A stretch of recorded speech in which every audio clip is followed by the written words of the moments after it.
Hello, and welcome back to What Brought You Here Today. Today's episode will be focused on grief, how we move through grief, how we support others on their grief journey, and how to navigate grief while also parenting. I want to acknowledge that this is a sensitive topic and a difficult topic. It may bring up experiences with grief, and this is your gentle reminder to please take extra care of yourself while listening and afterwards as needed. Today, we're going to start with my journey with grief. It has not been linear. It has not been easy. It has been long. It started with the passing of my dad when I was just barely 25 years old. I actually hadn't even turned 25 yet. My dad was sick with cancer and had a pretty short battle with it before he transitioned, and it was the greatest loss I have experienced in my life. During that time, I also experienced a divorce from the person that I was dating in high school. We got married shortly after high school and things just didn't work out. I bring up divorce because there is a grieving process that comes with divorce too. There's still a loss of a marriage, a partner, and someone I had spent most of my adolescence and early adulthood with. This, coupled with the loss of my father, was insurmountable and just overwhelming. I think during this time too, it also felt like someone in my life was making their transition and passing away almost every year, if not more frequently. So with that, we are going to break down grief. The grief process isn't meant to be linear. It's meant to be experienced, processed, and moved through over and over again. We're meant to feel all of the feelings, emotions, and thoughts that go hand in hand with loss. If you do a quick Google search, you will likely find that grief is comprised of 5 stages, and those were developed by Elisabeth Kubler-Ross. This is the most popular mainstream grief model out there, and I'm going to break it down for you a little bit because what kind of therapist would I be if I didn't? So those 5 stages are denial, anger, bargaining, depression, and acceptance.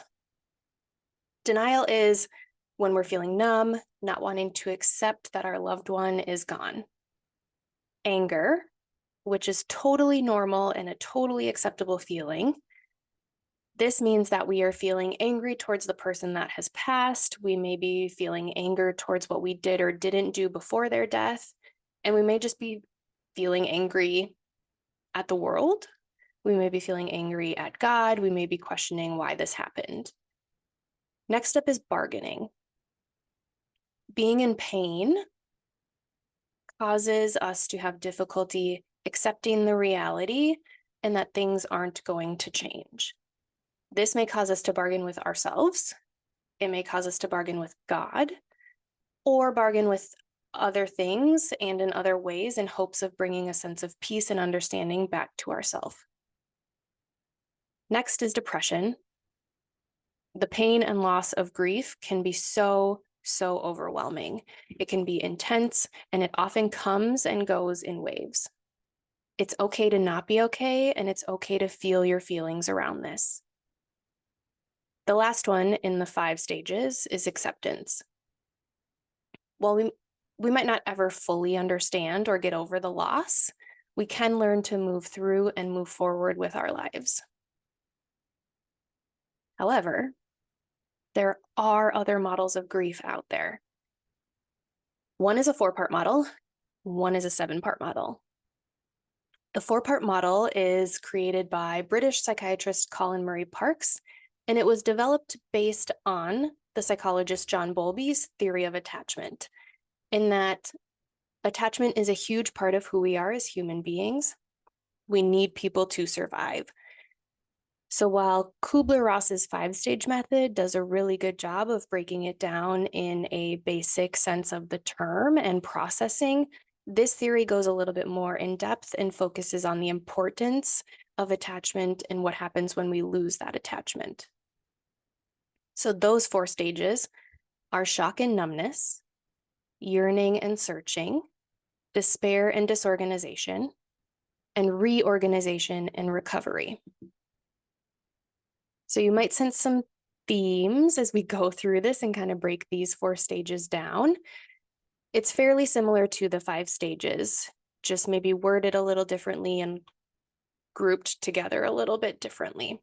So shock and numbness is similar to denial. We may feel a lot of shock, we may feel numb. Loss is huge and impacts our life in such an abundant way that it's okay to maybe feel nothing and to sit in the shock for a little while. Yearning and searching is slightly different than bargaining. We might find ourselves searching for the person that we lost to return in order to fill the void that was left by their death. Some people refer to this as pining, such as we're pining for them to come back, even though we do know that it's not a possibility. Despair and disorganization is similar to the depression stage. We may want to withdraw, we become less engaged from people and things that we would otherwise enjoy. And lastly, reorganization and recovery. This is the final phase where we return to a new state of normal. This new state probably won't look identical to what normal was like for you before, and that's okay. This new state of normal needs to be something that is livable and tolerable and comfortable and can look different and will look different for everybody. There is another model that is 7 stages. It's kind of a combination of the 5 stages of grief by Elizabeth Kubler-Ross and the 4 stages that we just talked about by Colin Murray Parks. I'm not going to break these down because they're very similar, but I am going to list them out for you. And you can kind of see the similarities in how the groupings are just a little different. So the first stage in this 7-stage model is shock and denial, followed by pain and guilt, anger and bargaining, depression and loneliness. Then we move to the upward turn, reconstruction and working through, followed by acceptance and hope. So like I've been saying, I think at their core, all 3 of these models set out to accomplish the same thing, and that's to give us a tangible idea of what our grief should look like. Should look like in air quotes. This can be very helpful and beneficial for someone who is experiencing a loss for the first time and or feels overwhelmed by the loss and is feeling stuck in how to move forward. It's very important that we acknowledge and accept that every single person can and will process their grief in their own way. There's no right or wrong, there's no set path, there's no good or bad. It will likely be messy, ugly, beautiful, chaotic, and overwhelming. It might also be nothing, and all of those are completely okay. When you're supporting someone who has experienced a loss, it's important to remember that they're allowed to process on their own. You can make yourself accessible to them by saying, is there anything I can do? Do you need my support in any way? I am here to help you. Please try to give them space to process. I know it's hard. Trust me, I know it's hard. But your role is not to fix or rescue them from this process, and we certainly do not want to force this process on them. This can be difficult, especially for helpers and fixers, but I'm here to gently ask that you take a step back and let them process in their own way on their own timeline.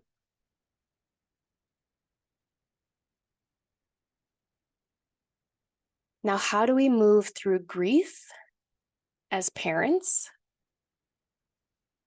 I don't have a great answer, but what I do have is my experience as a parent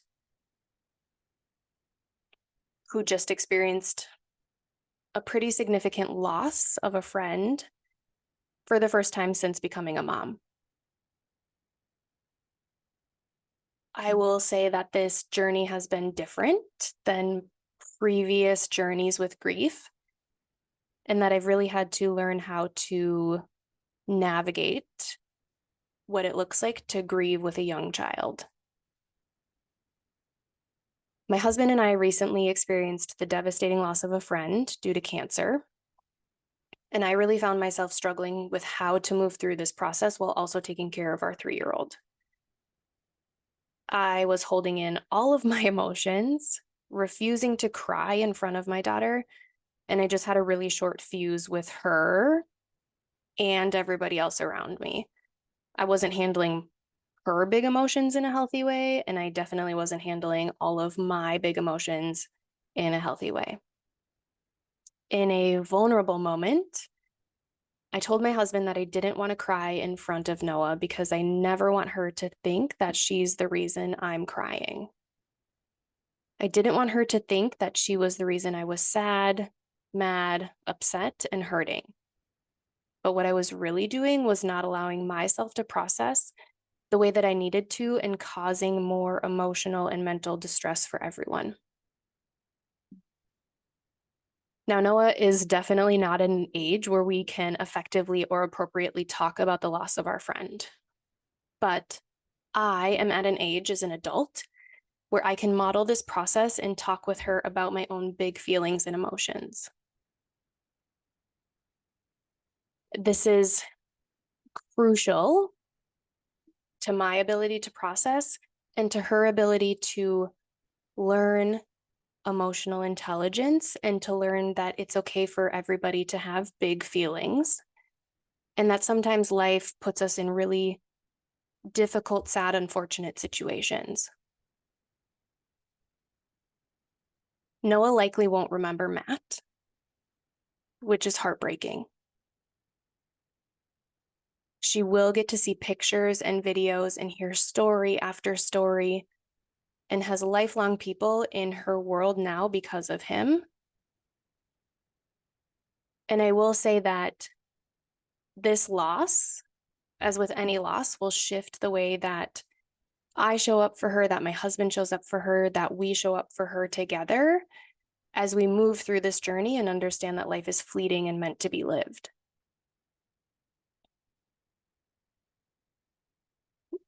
If your children are at an age to understand death and loss, have the conversation with them.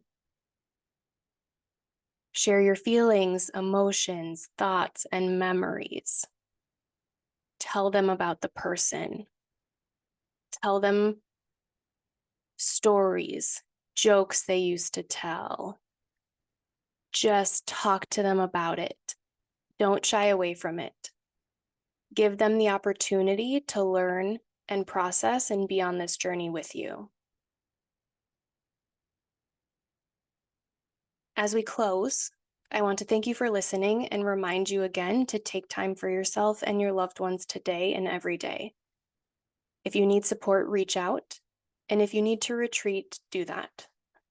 Feel your feelings and take your time. Be gentle and patient with yourself. And remember, this is a lifelong journey with no timeline, and it will come and go like the tide of the ocean does every morning and night.